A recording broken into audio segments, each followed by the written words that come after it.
Assalamualaikum warahmatullahi wabarakatuh. Anak-anakku semua, kelas 8 SMP Al-Huda Kediri. Alhamdulillah hari ini kita bisa bertemu lagi dalam kegiatan daring ya. Kegiatan live lagi kita pembelajaran. Hari ini kita materinya yaitu pelajaran IPS kelas 8. Anak-anakku semuanya, saya harapkan hari ini kalian sehat-sehat saja ya.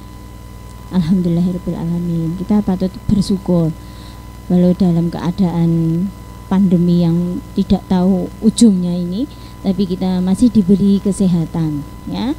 Semoga kesehatan ini kita pergunakan sebaik-baiknya untuk beribadah, untuk mencari ilmu ya. Semoga kita nanti diberi kemudahan dan kelancaran dalam melaksanakan aktivitas hari ini. Marilah anak-anakku semuanya, hari ini kita buka dengan berdoa dulu bersama ya. Ya. Oke, terima kasih. Ayo berdoa bersama. Berdoa mulai. Bismillahirrahmanirrahim. Raditu billahi rabba wa bil islami dina wa bi Muhammadin nabiyya wa rasula. Rabbi zidni ilma warzuqni fahma waj'alni minas sholihin. Amin. Terima kasih anak-anakku semuanya ya. Hari ini kita pertemuan setelah live atau daring setelah PTS ya. Ini hari pertama kita mengadakan daring. Hari ini IPS kelas 8 disiapkan dulu buku paket, buku tulisnya jangan lupa nanti diringkas ya di buku catatan kalian masing-masing. Nah, terima kasih ya. Sudah siap kan? Anak-anak semuanya, hari ini pelajaran IPS yaitu membahas tentang bab 2 tentang pengaruh interaksi sosial terhadap kehidupan sosial dan kebangsaan. Jadi pengaruhnya interaksi sosial itu terhadap kehidupan sosial yang ada di bangsa Indonesia. Itu yang akan kita bahas, yang akan kita kupas pada pertemuan kita hari ini. Oke? Ya. Anak-anakku semuanya, hari ini di bab 2 ini kita KI-nya yaitu memahami pengetahuan faktual, konseptual, dan prosedural berdasarkan rasa ingin tahunya tentang ilmu pengetahuan teknologi, seni, budaya terkait fenomena dan kejadian tampak mata. Kemudian KI-nya yang satunya yaitu mencoba mengolah dan menyaji dalam ranah konkret, menggunakan, mengurai, merangkai, memodifikasi, dan membuat, dan ranah abstrak, menulis, membaca, menghitung, menggambar, dan mengarang sesuai dengan yang dipelajari di sekolah dan sumber lain yang sama dalam sudut pandang atau teori. Itu KI yang akan kita bahas hari ini. Oke ya. Anak-anakku semuanya yang disayangi Bu Ula dan disayangi orang tuanya masing-masing, KD, kompetensi dasar yang akan kita bahas hari ini adalah mengidentifikasi interaksi sosial dalam ruang dan pengaruhnya terhadap kehidupan sosial, ekonomi, dan budaya dalam nilai dan norma serta kelembagaan sosial budaya. KD yang satunya yaitu menyajikan hasil identifikasi tentang interaksi sosial dalam ruang dan pengaruhnya terhadap kehidupan sosial, ekonomi, dan budaya dalam nilai dan norma serta kelembagaan sosial budaya. Itu adalah KD-nya. Tadi ada KI, ini ada KD. Oke, anak-anakku semuanya, yang kita bahas hari ini, kemarin sebelum kita PTS, Bu Ula sudah membahas bab 2 yaitu tentang A dan B. Nah, ini setelah PTS Bu Ula akan membahas yang hari ini kita membahas tentang C, yang C tentang konflik interaksi ya dalam kehidupan sosial. Kemudian anak-anakku semuanya, ini ada tadi yang kita bahas adalah tentang konflik. Nah, anak-anakku semuanya, konflik kita di kehidupan sehari-hari, baik di masyarakat, kita hidup di masyarakat yang kecil, kita contohkan aja kelas. Nah, kita di kelas, kita di rumah, kita di tetangga, kita di desa, kota, kemudian bangsa Indonesia, itu pasti ada interaksi dalam kehidupan sosial, yaitu itu yang kita bahas di sini adalah tentang konfliknya. Pengertian konflik di sini adalah percekcokan, perselisihan atau pertentangan. Dalam artian kita di dalam masyarakat itu, baik di sekolah, masyarakat yang tadi saya utarakan itu, pasti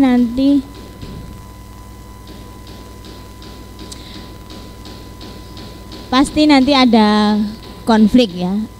Ada konflik, ada pro, ada kontra yang terjadi di dalam masyarakat. Ya. Oke. Nah, adapun konflik itu sendiri pasti itu anak-anak pasti akan terjadi, karena kita itu di kehidupan pasti ada pro dan ada kontranya, jelas itu. Ada yang senang, ada yang tidak. Nah, konflik di sini adalah pertentangan atau pertikaian. Maksudnya di sini gimana tuh? Ada pertentangan, ada pertikaian. Pertentangan atau pertikaian itu sendiri adalah suatu proses individu atau kelompok yang berusaha memenuhi tujuannya dengan jalan menantang pihak lawan disertai ancaman atau kekerasan. Jadi ketika ada konflik di situ, ada satu orang dengan orang lain, satu kelompok dengan kelompok yang lain, tapi dia mengedepankan hanya suatu tujuannya aja. Tujuanku harus tercapai, walaupun nanti pihak lawannya, pihak orang lainnya itu diancam apa-apa seperti itu namanya konflik. Ada pertentangan atau pertikaian. Ya, seperti itu ya, anak-anakku. Nah, oke. Ini adalah gambar suatu konflik ya. Ini saya contohkan ketika suatu masa mengadakan unjuk rasa, dia kan akan istilahnya apa ya? Ini loh, saya punya tujuan, saya punya gagasan seperti ini, harus diterima dan sifatnya harus itu memaksa ya. Tujuan saya, karep saya ini harus tersampaikan. Akhirnya apa? Dia akan berusaha supaya tujuannya atau kekarepannya tadi bisa tercapai. Bagaimana? Mendatangkan massa untuk menyerbu atau biar tahu kalau dia itu punya tujuan seperti itu.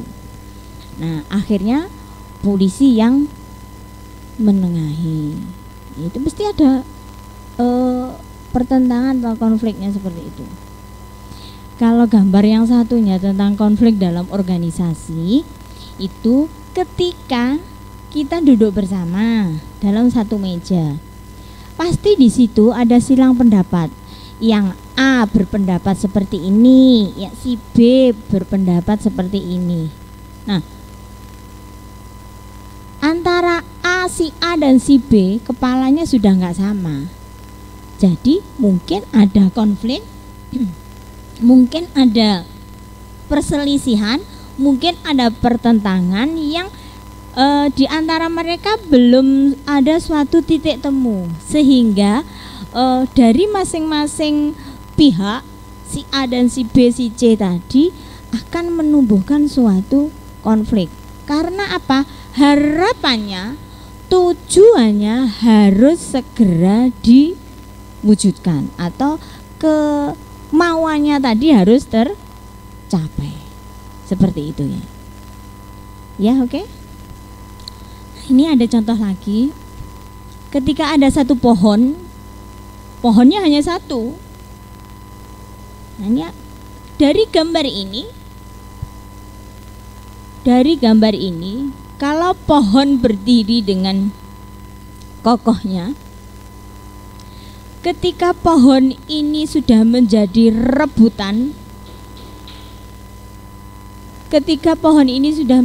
rebutan, antara kedua belah pihak,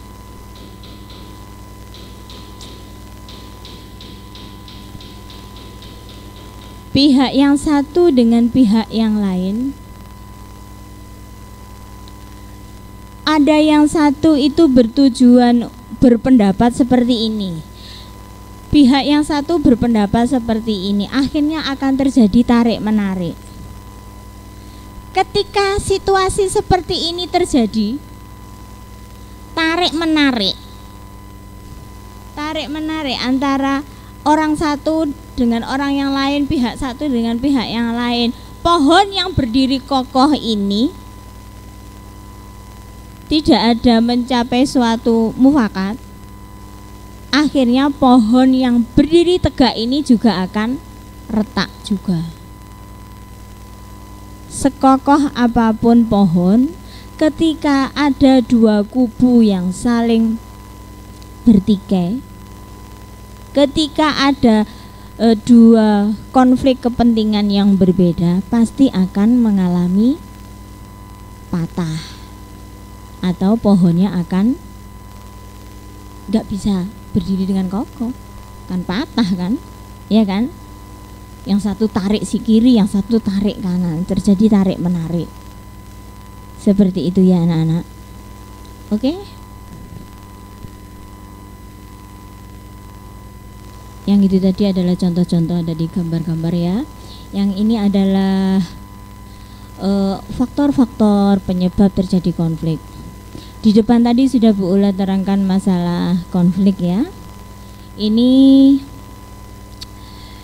yang kedua yaitu tentang faktor penyebab konfliknya itu sendiri. Nah, kenapa toh terjadi konflik? Terjadi sudah. Kemudian faktor penyebabnya yaitu ada 4. 1, perbedaan individu. Ada lagi perbedaan kebudayaan, perbedaan kepentingan, dan perbedaan perubahan sosial. Ada 3 perbedaan dan 1 perubahan, yaitu tentang perubahan sosial. Ketika individu, budaya, dan kepentingan itu saling mempunyai konflik, pasti akan terjadi perubahan di dalam sosial kemasyarakatan ini. Seperti itu ya anak-anak, bisa dipahami ya? Oke, akan saya kupas satu-satu tentang apa itu perbedaan individu, budaya, dan kepentingan, kemudian perubahan sosial. Oke, anak-anakku semuanya. Nah, ya, masih dicatat ya, masih di depan HP dan laptopnya masing-masing ya, masih nyimak FB-nya ya. Oke, tadi ada 4 faktor penyebabnya ya. Yang satu tadi tentang perbedaan individu. Kita kupas di sini anak-anak. Apa tuh perbedaan individu tadi? Ya, tadi di awal sudah saya singgung. Ketika kita duduk satu meja, si A, si B, kepalanya sudah beda. Kepala 1, kepala 2, kepala. Nah, masing-masing kepala juga mempunyai pemikiran, mempunyai gagasan yang juga berbeda-beda, ya. Nah, itu tadi sudah saya singgung sedikit. Nah, mengapa terjadi di faktor penyebabnya di sini adalah perbedaan individu? Karena apa? Ini anak-anak, setiap individu yang berbeda dan unik itu memiliki pendirian dan perasaan berbeda dengan orang lain. Kita contohkan, ketika saya duduk di sini dan ada lagi satu guru duduk di depan saya, itu kepalanya sudah beda. Dan saya memiliki pendirian sendiri dan perasaan sendiri, pemikiran dan perasaan saya tidak sama dengan orang yang ada di depan saya.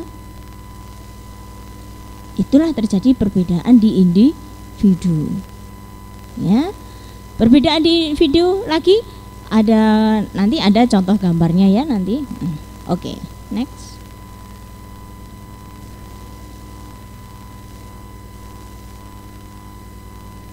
Oke, faktor yang kedua yaitu tentang perbedaan kebudayaan. Anak-anakku semua, bangsa Indonesia dari Sabang sampai Merauke, ada Sumatera, Pulau Sumatera, Kalimantan, Sulawesi, Irian, Jawa, dan Bali, Madura, itu seperti itu anak-anak. Itu semuanya memiliki perbedaan kebudayaan yang berbeda-beda dari berbagai macam suku, dari berbagai macam daerah. Ya, itu perbedaan kebudayaan. Apa sih perbedaan kebudayaan itu? Di sini kita terangkan yaitu tentang lingkungan yang berbeda dengan budaya yang berbeda. Ketika lingkungannya berbeda, pasti budayanya berbeda. Sehingga cenderung terpengaruh pola pemikiran dan pendirian kelompoknya masing-masing. Seperti itu, bisa dipahami ya? Perbedaan kebudayaan. Budaya di Kediri ini kita mempunyai budaya kita contohkan yaitu jaranan. Budaya jaranan yang ada di Kediri dan budaya reok yang ada di Kota Ponorogo itu beda lingkungan toh? Kalau beda lingkungan pasti akan beda budayanya dan cenderung terpengaruh dengan pola pemikiran dan pendirian di kelompok tersebut. Seperti itu. Bisa dipahami ya, ini perbedaan kebudayaan. Budaya jaranan berbeda dengan budaya yang ada reok yang ada di Ponorogo. Sama-sama budaya yang ada di Indonesia itu. Tapi kan tempatnya lain, budayanya lain, pakaiannya juga beda. Ya kan? Bisa dipahami ya anak-anakku? Yang kedua ini tentang perbedaan kebudayaan. Bisa? Oke, terima kasih. Kemudian faktor penyebab yang ketiga yaitu tentang perbedaan kepentingan. Anak-anakku semua yang saya sayangi dan disayangi orang tuanya. Perbedaan ketiga yaitu perbedaan tentang kepentingan. Nah, di sini ada kepentingan merupakan faktor lain penyebab konflik atau pertentangan. Nah, kepentingan apakah itu? Masing-masing budaya, masing-masing orang, masing-masing daerah mempunyai kepentingan yang berbeda-beda. Masing-masing kepala juga mempunyai kepentingan yang berbeda-beda. Nah, dari kepentingan itu, kalau dia hanya mengedepankan egoisnya saja, ini loh, kepentingan kelompokku harus muncul, harus diakui, harus apa ya istilahnya, kepentinganku ya harus dimunculkan lah. Nah, ketika ego itu sudah berbicara, pasti akan terjadi konflik. Ketika kita sama-sama bisa menyadari, oh iyalah, oke gantian nanti yang mau tampil, apa yang mau apa. Nah, kalau sudah terjadi kesepakatan, tidak akan terjadi konflik. Kenapa terjadi konflik kepentingan? Karena semua menonjolkan egonya masing-masing. Dia menonjolkan keakuannya masing-masing. Seperti itu. Akan menyebabkan konflik, akan menyebabkan pertentangan.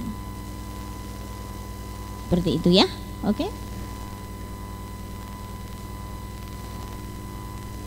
Anak-anakku semuanya, faktor penyebab yang konflik yang keempat yaitu tentang perbedaan sosial. Tentang perbedaan sosial. Anak-anakku semuanya, ketika 3 konflik tadi, ada konflik 1, 2, 3, pribadi, golongan, terus kemudian masyarakat atau kebudayaan tadi, semuanya berkonflik semua, semuanya terjadi pertentangan semua. Akhirnya apa anak-anak? Di suatu tempat tersebut akan terjadi perubahan sosial. Karena apa?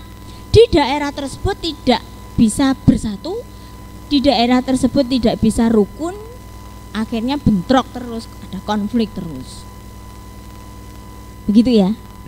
Materi kita hari ini adalah konflik. Bagaimana cara mengatasi konflik? Ya kita harus meredam semuanya. Kalau kita sudah meredam, tidak akan terjadi perbedaan sosial. Kalau tidak ada konflik, perubahan sosialnya tidak, ya terjadi perubahan. Kalau kita bisa meredam, akan terjadi perubahan sosial yang positif. Tapi ketika kita tidak bisa meredam konflik atau pertentangan tadi, pasti ada perubahan sosial yang bersifat negatif. Itu jelas ya anak-anak ya. Seperti itu ya. Nah, perbedaan sosial ini adalah dalam perubahan dalam masyarakat akan mempengaruhi cara pandang sebagai anggota masyarakat atas nilai, norma dan perilaku masyarakat. Anak-anakku semuanya, kalau terjadi perbedaan sosial ini akan terjadi itu tadi. Perubahan dalam masyarakat jelas itu ya. Akan mempengaruhi cara pandang kita dalam anggota masyarakat tersebut, akan mempengaruhi nilai, norma, dan perilaku. Ketika perbedaan sosialnya ini ke positif, oke, berarti nilainya akan positif, normanya juga bagus ya, kemudian perilaku dalam masyarakatnya juga bagus. Tapi ketika ada konflik, terjadi perbedaan sosial yang positif, nilainya akan mesti plus. Oh, ternyata di daerah tersebut walaupun ada konflik bisa diredam dan bisa bersatu kembali. Itu wajar itu. Wajar ya. Terjadi di masyarakat itu wajar. Ketika kalian di kelas aja ada ketua, sekretaris, bendahara, kemudian ada anggota satu kelompok ini, anggota satu kelas ini, kalau ada konflik di dalam kelas, kalau nggak bisa meredamnya, pasti ada terjadi perubahan sosial, pasti akan terjadi gap. Yang satu ada gap kiri dan gap kanan ya, bolo kono, bolo sini lah, seperti itu. Nggak usah terjadi seperti itu. Seperti itu ya anak-anak. Oke, bisa dipahami nggak? Oke, lanjut. Nah, ini contoh-contoh daripada konflik tadi. Yang atas itu ada satu orang dengan orang yang lain, ada 2 orang yang saling menarik dasinya. Kalau gambar seperti itu anak-anak, gambar seperti itu terjadi konflik apa terjadi perdamaian? Iya, betul sekali. Pasti akan terjadi suatu konflik. Konfliknya itu bagus apa enggak itu? Ya jelas gak bagus. Wis mripate mesti mendelik-mendelik, mulutnya mesti buka-buka, ngomongnya mesti ngegas mesti. Iya kan? Mesti gaspol itu. Kalau sudah terjadi gaspol, nanti akan, kalau dia nggak bisa meredamnya akan loss itu nanti. Loss akan dol mesti ya. Nah, itu yang 2 orang yang saling tarik menarik itu ada konflik pribadi. satu orang dengan orang yang lain yang tidak bisa saling meredamnya. Akan terjadi konflik seperti itu. Bagaimana bisa meredam konflik itu tadi? Satu, ketika mereka berdua harus saling meredam emosinya. Cara satu. Cara dua, bagaimana?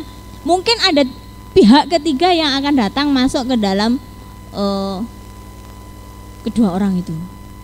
Dan sifatnya orang yang ketiga datang itu tadi adalah untuk menengahi, tidak boleh memihak kiri dan tidak boleh memihak yang kanan. Jadi penengah supaya konflik itu tidak berkelanjutan. Seperti itu. Gambar yang bawahnya itu adalah suatu konflik pemilihan. Kalau kita saya jago caleg nomor 1, jago caleg nomor 2, itu pasti akan jadi pertentangan. Alah, kamu gak ngepro sama saya, calonmu jago, kamu seperti ini ya. Itu pasti akan terjadi suatu gap, akan terjadi suatu konflik kepentingan.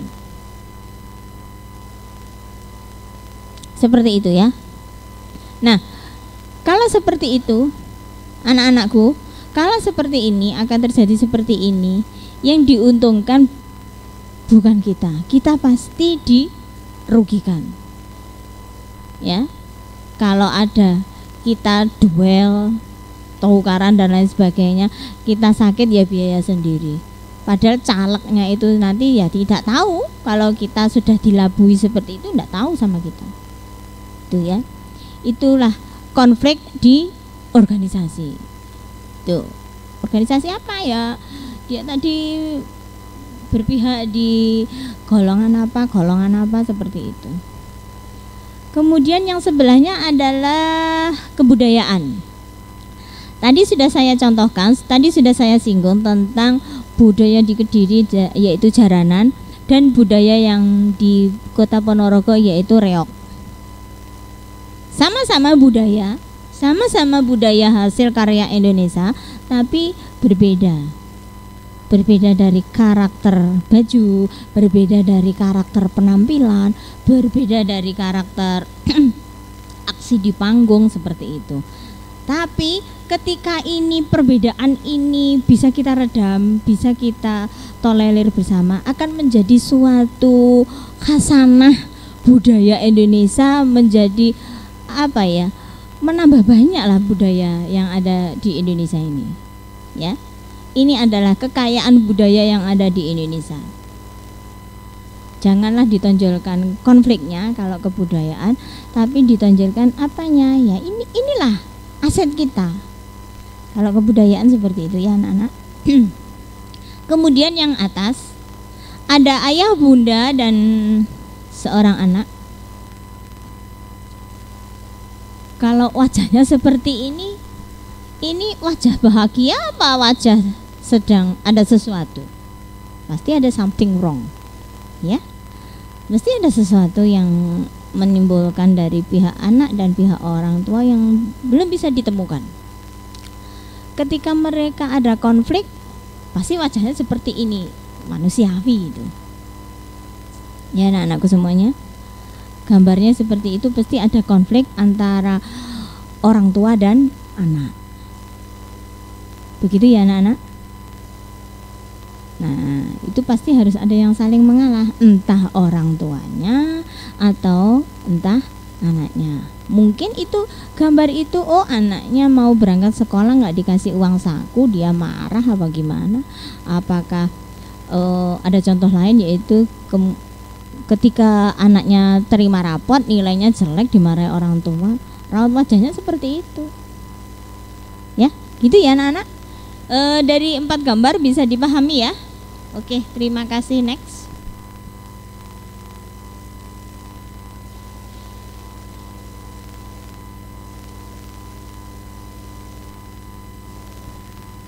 Kemudian yang lanjutnya yaitu bentuk-bentuk konflik.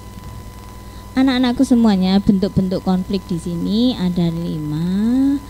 yaitu tentang konflik pribadi, konflik rasial, konflik antar kelas sosial, kemudian konflik politik dan konflik internasional. Anak-anakku semuanya, tadi sudah sedikit banyak sudah saya singgung di depan tentang konflik pribadi antara, tadi sudah saya gambarkan tentang dua orang yang saling tarik menarik dasi tadi ya. Nah, itu adalah contoh dari konflik pribadi. Kemudian konflik rasial. Apa sih konflik rasial itu? Konflik rasial adalah suatu konflik di mana ras yang satu atau budaya yang satu dengan budaya yang lain. Seperti tadi saya contohkan di depan adalah budaya Jaranan dan budaya Reog yang ada di Ponorogo.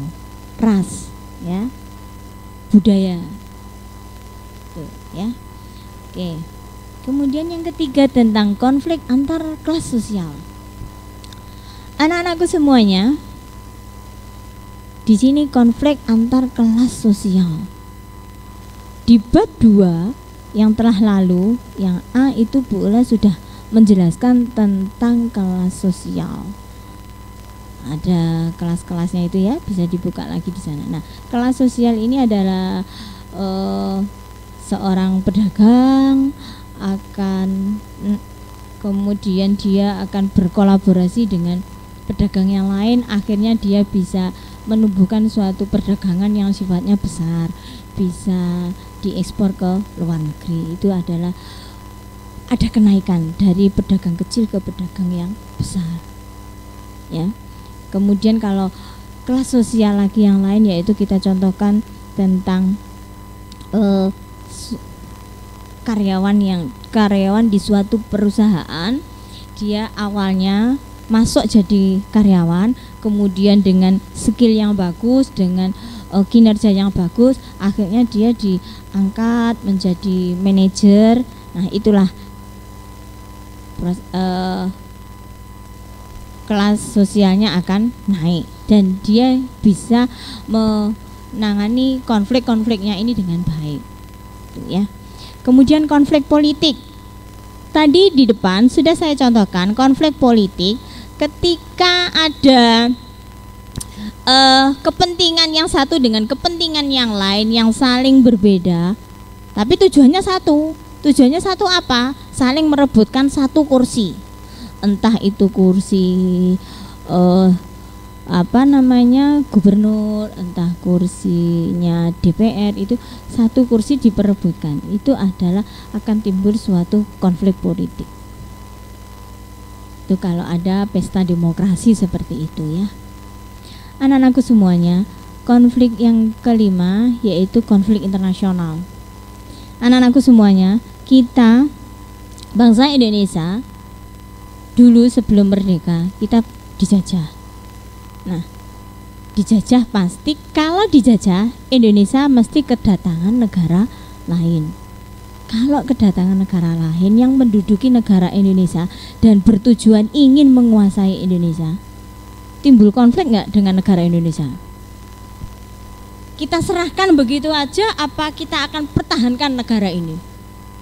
Tentunya kita yang memiliki tanah air, kita yang memiliki negara harus wajib kita pertahankan.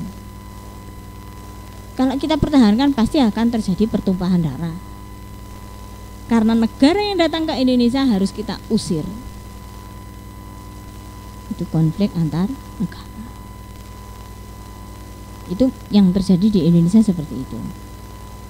Itu adalah konflik internasional. Semua negara yang pernah mengalami dijajah tentunya akan mempertahankan bumi pertiwinya. Seperti itu ya anak-anak. Oke, ini yang terakhir, situasi pemicu daripada konflik. Ya, ini yang dibahas adalah pertentangan konflik. Jadi ya, pemicunya konflik ini tadi di sini ada 9, yaitu konflik dengan orang tua sendiri. Tadi sudah saya contohkan, pasti itu. Kalau kita di rumah Pasti ada orang tua, ada anak. Orang tua dan anak mungkin terjadi konflik. Konfliknya ketika anak belum sholat kemudian sama orangnya disuruh sholat, itu namanya konflik. Ayo sedang sholat, seperti itu. Anaknya nggak mau berangkat, terjadilah konflik. Konflik apa? Antar individu, individu orang tua dan individu anak. Konflik individu individu lagi yang lain. Yang kedua, konflik dengan anak-anak sendiri. Maksudnya anak-anak, orang tua dengan anak-anaknya. Ya, seperti itu. Terjadi pertentangan, terjadi perselisihan pandang. Konflik yang ketiga yaitu dengan keluarga. Keluarga kita ada konflik dengan tetangga sebelah, keluarga sebelah, tetangga, entah itu saudara dan lain sebagainya. Itu terjadi konflik, pertentangan. Ya. Kemudian konflik dengan orang lain. Tadi sudah saya terangkan panjang lebar ya mengenai di foto-foto tadi, konflik dengan orang lain, konflik antar kelompok, sudah ya. Oke, lanjut ya. Konflik dengan suami atau istri. Nah, namanya aja suami istri, dua kepala yang berbeda, otak berbeda, ya kan? Pasti ada suatu konflik. Yang satu mau jalan ke barat, yang satu ke timur, yang satu ke utara, yang satu ke selatan. Itu terjadilah konflik. Bagaimana kita mau meredamnya? Ya melaku bareng. Berarti apa? Naik sepeda motor bersama. Nah, itu tadi tidak terjadi konflik kalau kita naik sepedanya bersama-sama. Nah, seperti itu ya. Konflik itu. Kemudian konflik di sekolah. Sudah saya contohkan tadi, ketika di kelas kalian, di kelas 8 ini ada 8A, 8B, 8C, dan sampai 8G. Pasti ada struktur organisasinya dalam kelas itu. Nah, di kelas, saya contohkan kelas A. Organisasi di kelas A, pengurus kelasnya tidak bisa berjalan, tidak bisa ngatasi kelasnya. Ketika ini tidak bisa berjalan, otomatis kelas ini tidak akan berfungsi. Nggak ada yang nyapu, nggak ada yang menghapus kelas. Itu berarti kondisi di kelasnya terjadi konflik. Itu konflik yang ada di kelas. Kelas itu ada di sekolahan kita. Seperti itu ya. Kemudian yang ketujuh adalah konflik dalam pemilihan pekerjaan.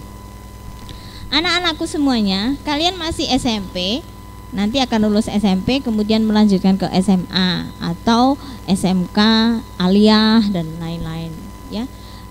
Anak-anakku semuanya, ketika kalian sudah lulus SMA pasti akan memikir, saya mau kerja apa saya mau kuliah. Ketika kalian mau bekerja, oke, saya hanya SMA aja. Berarti kamu akan terjadi pemilihan pekerjaan. Ijazah saya apa? Ketika ijazah kalian semea, oh berarti saya akan bekerja di swalayan apa-apa gitu, sebagai admin, apa sebagai kasir. Disitulah kalian kalau sudah memegang suatu ijazah, memegang suatu SIM katakanlah, itu bisa menjadi kalian nanti untuk melangkah selanjutnya. Oh, saya mau bekerja di sini, bekerja di sini. Itu terjadi konflik. Ya, seperti itu. Yang ke-8 adalah konflik agama. Anak-anakku semuanya, ini jangan terjadi. Ketika ada konflik agama mesti akan menimbulkan suatu sara.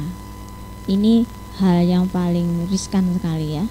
Kalau sudah menyangkut agama, wah bahaya ini, konflik agama ini. Bagi kita pokoknya sudah lakum dinukum baliyadin, wis terserah. Ya pokoknya aku menganut ini, akidahku ini, menjalankan sesuai dengan tuntunan yang diberikan agama, ya sudah, nggak usah membahas agama yang lain, biar tetap di koridornya masing-masing. Agamamu berbeda dengan saya, oke, nggak apa-apa, pokoknya kamu juga mematuhi apa yang disarankan, apa yang ditunjukkan di agamamu sendiri-sendiri. Seperti itu ya. Kalau kita hidup di masyarakat harus punya pemikiran, mindset kita seperti itu. Ketika tidak harus sesuai dengan agama saya, pasti akan terjadi konflik. Itu memaksakan kehendak, nggak boleh. Kalau memaksakan kehendak nanti akan timbul suatu sara. Dan tidak usah membahas oh ini yang terbaik, oh ini yang jelek, nggak usah. Semua agama pasti tujuannya bagus. Pasti akan menyarankan kepada penganutnya untuk memeluk menjadi penganut yang sesungguhnya, ya, seperti itu ya anak-anakku, biar tidak terjadi konflik. Kalau terjadi konflik bahaya ini, kalau agama kok konflik ini pasti akan muncul sara, ya. Yang ke-9 yaitu konflik pribadi. Konflik pribadi terjadi pada diri kita sendiri. Terjadi konflik apa? Oh, hari ini saya mau ngapain ya? Oh, hari ini saya maunya nge-mall. Cari refreshing tapi yang adem-adem, ya silahkan nge-mall. Itu adem di sana. Kalau nge-mall kamu mau beli mau tidak sah-sah saja. Yang lainnya, aku kok males dong nge-mall. Aku kok kepinginnya mau foto-foto, mau apa ya, carilah situasi yang bisa untuk kalian selfie. Nah, tapi wah, tadi daringnya disuruh ada tugas ini ya. Nah, terjadi konflik pribadi dah. Yang satu kebutuhan ingin nge-mall, yang satu kebutuhan ingin mengerjakan daring. Bagaimana cara mengatasi konflik? Nah, itu ada manajemennya. Oke, kita selesaikan dulu pekerjaan tugas kita hari ini, baru kita nge-mall, baru kita refreshing. Itu bisa memanajemen konflik di dalam diri kita sendiri. Jadinya tugas kita selesai dan kebutuhan kita untuk berwisata, nge-mall juga tersalurkan. Seperti itu ya anak-anakku. Ini situasi pemicu konflik yang ada di masyarakat. Oke. Nah, ini gambar-gambarnya tadi ya yang sudah saya ulas tadi. Oke, next. Nah, ini 2 orang, yang satu nangis. Ini pasti berebut ini. Nangis ini. Kakaknya sama adiknya ya toh. Itu main Lego, pasti diminta itu. Yang merah ini saya, Kak. Oh, jangan deh, ini malah ini terjadi konflik. Oke, next. Nah, ini juga seperti itu. Konflik lagi. Konflik apa? 2 orang yang saling memukul meja. Ya dah. Di sininya sudah panas mau meledos itu. Mesti digoreng-goreng itu kepalanya itu, kok panas. Gak mungkin itu kalau tidak digoreng. Seharusnya itu bawa AC biar dingin kepalanya. Yang tengah si botak adalah penetral. Penetral daripada kedua belah pihak yang saling digoreng tadi. Ya, oke ya. Wah, bagus itu gambarnya. Oke ya, bisa dipahami gambar ini ya. Oke, terima kasih. Next. Oke, anak-anakku semuanya, hari ini pembelajaran IPS kelas 8 bab 2 bagian C sudah selesai. Ya, terima kasih atas perhatiannya. Ya, hari ini kita nggak ada tugas. Saya tahu kalian baru mengerjakan PTS yang kemarin banyak, ya kan? Nah, hari ini tanggal 14 Oktober, hari Rabu, IPS tidak ada tugas. Tapi meringkas di buku kalian masing-masing materi hari ini. materi bab 2 yang bagian C hari ini tentang konflik, tentang pertentangan. Oke anak-anakku, bisa dipahami? Terima kasih atas perhatiannya. Mohon maaf atas kekurangannya. Ya. Wabillahi taufiq wal hidayah. Wassalamualaikum warahmatullahi wabarakatuh.